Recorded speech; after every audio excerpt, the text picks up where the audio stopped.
ठरलं तर मग मालिकेच्या येणाऱ्या भागामध्ये जबरदस्त ट्विस्ट आपण आता पाहणार आहोत. प्रतिमेच्या एंट्रीने आता मालिकेला एक वेगळंच वळण लागणार आहे.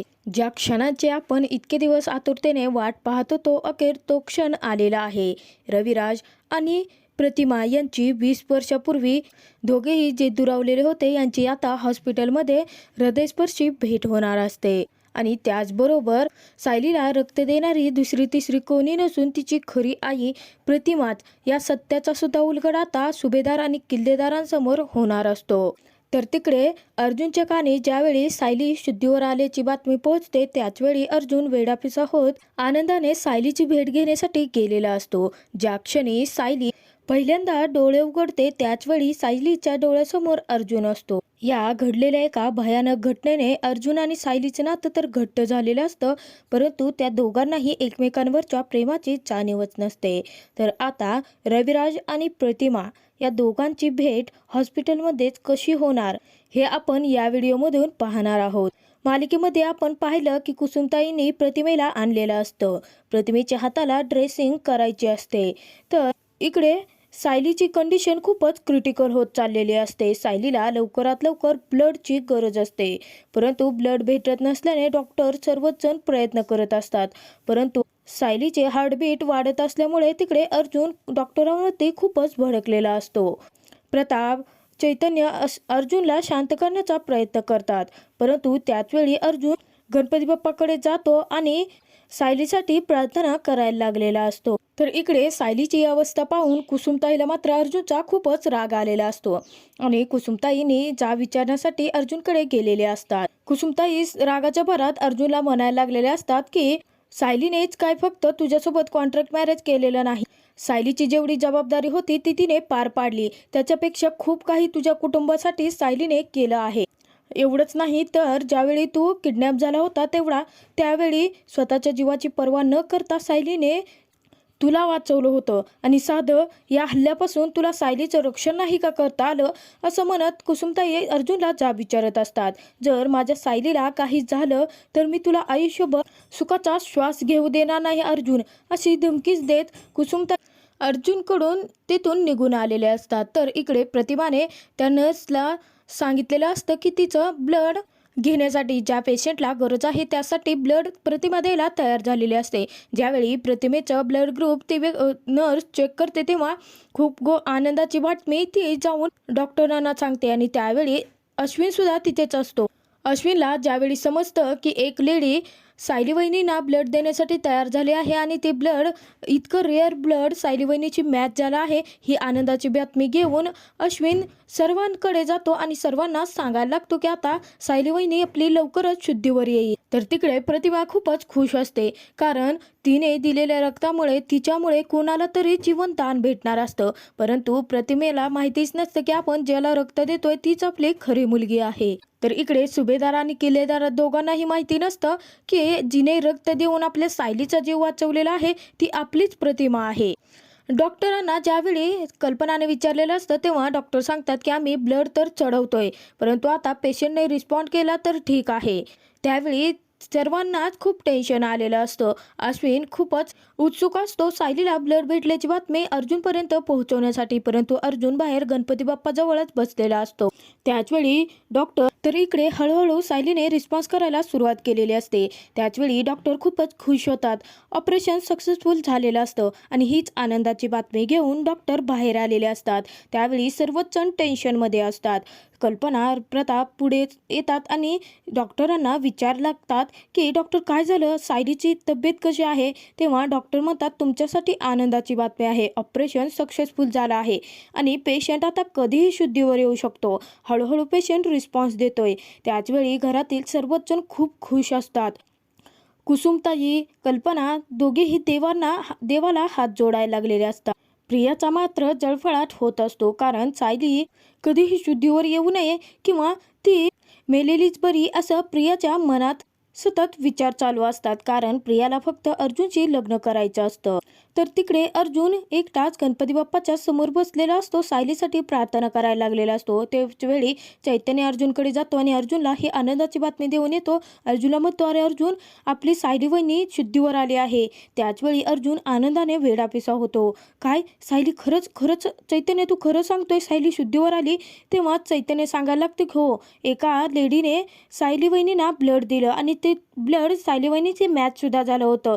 ते ब्लड डॉक्टरांनी सायली वहिनींवरती चढवलं आणि तुला माहिती आहे का, डॉक्टरांनी आत्ताच येऊन आम्हाला बाहेर सांगितलं की सायली वहिनी कधीही शुद्धीवर येतील.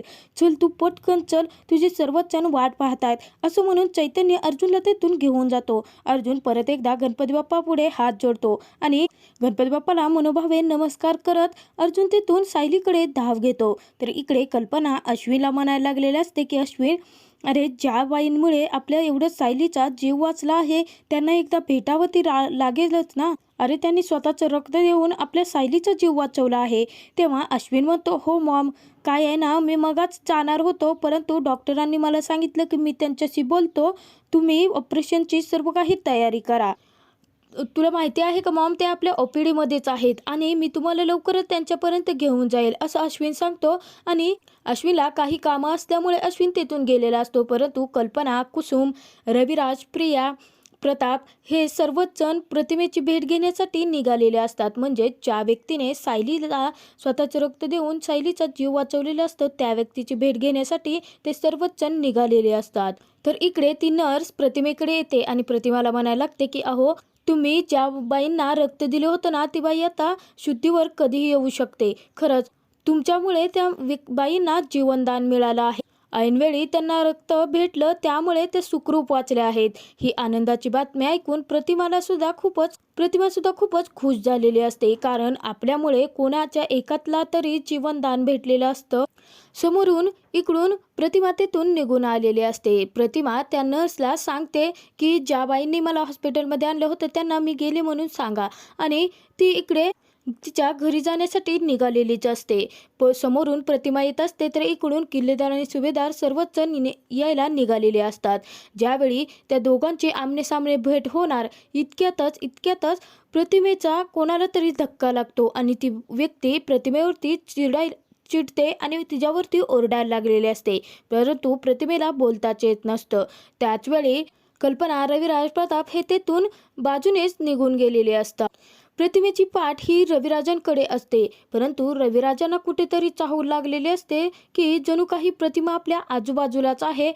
तर इकडे प्रतिमा त्या बाईंची माफी मागत असते आणि प्रतिमेला बोलता येत नसल्यामुळे ती बाईसुद्धा प्रतिमेला माफ करून टाकते. प्रतिमा इकडून निघून चाललेली असते, परंतु पाठीमागून रविराजांना काहीतरी संकेत भेटत असतात की जणू काही प्रतिमा त्यांच्या जवळ आजूबाजूलाच कुठेतरी आहे. आणि त्याचवेळी रविराजांची नजर पडते ती प्रतिमेवर आणि रविराजांना आठवायला लागतं की ती अशीच बाई, म्हणजे ज्यावेळी सुमनने त्या बाईंना पाहिलं होतं आणि सांगितलं होतं की प्रतिमा वहिनी जिवंत आहेत. आणि डिक्टो तसंच, म्हणजे डोक्यावरती ओढणे घेतलेली, हातात पिशवी असणारी बाई नेमकी रविराजांना दिसलेली असते.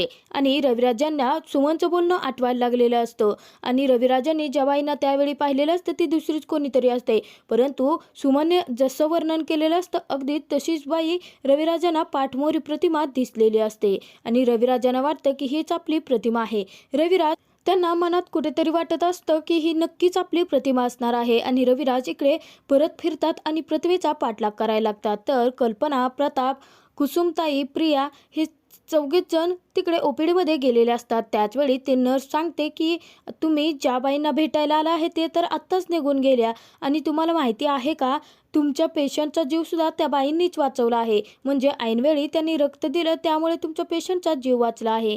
तेव्हा कल्पना म्हणते, हो, आणि त्याचसाठी त्यांचे आभार मानण्यासाठी आम्ही इथे आलो होतो, परंतु त्या कुठे गेल्या आहेत तुम्हाला माहिती आहे का?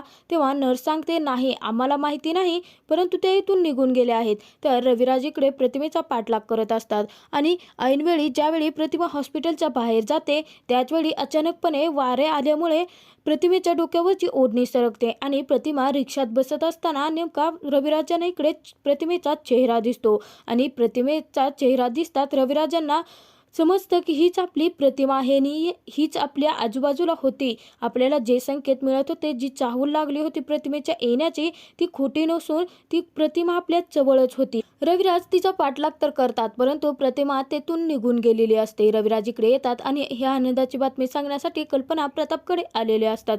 रविराज म्हणतात की प्रतिमा हॉस्पिटलमध्ये होती आणि मी तिला पाहिलं आहे. त्यावेळी कल्पना म्हणते, काय सांगताय भाऊजी? प्रतिमा आपल्या इथे हॉस्पिटलमध्ये तुम्ही पाहिलं? कुठे गेली ती? तुम्ही बघितलत का? तेव्हा रविराज सर्व काही सांगायला लागतो. तर प्रिया म्हणते, बाबा जर आई हॉस्पिटलमध्ये असती तर आम्हाला सर्वांना दिसली असती ना, कसं शक्य आहे? आणि ती म्हणायला लागते की कल्पना मामी, बाबांना सतत आईचेच भास होत असतात. म्हणजे ज्यावेळी सुमन काकीने आम्हाला सांगितलं तर आम्ही सर्व ठिकाणी शोध घेतला आणि ज्यावेळी आम्ही एका बाईकडे गेलो होतो तेव्हा ती दुसरीच कोणीतरी निघाली होती. मला वाटतं बाबा सतत आईचा विचार करतात, आईचा शोध घेण्याचा विचार करतात, म्हणून कदाचित तुम्हाला तसा भास झाला असेल. परंतु रविराज म्हणतात की नाही, मी ज्या व्यक्तीला पाहिलं होतं, जिला पाहिलं होतं, ती आपली प्रतिमाच होती आणि ह्या मतावर रविराज ठाम असतात.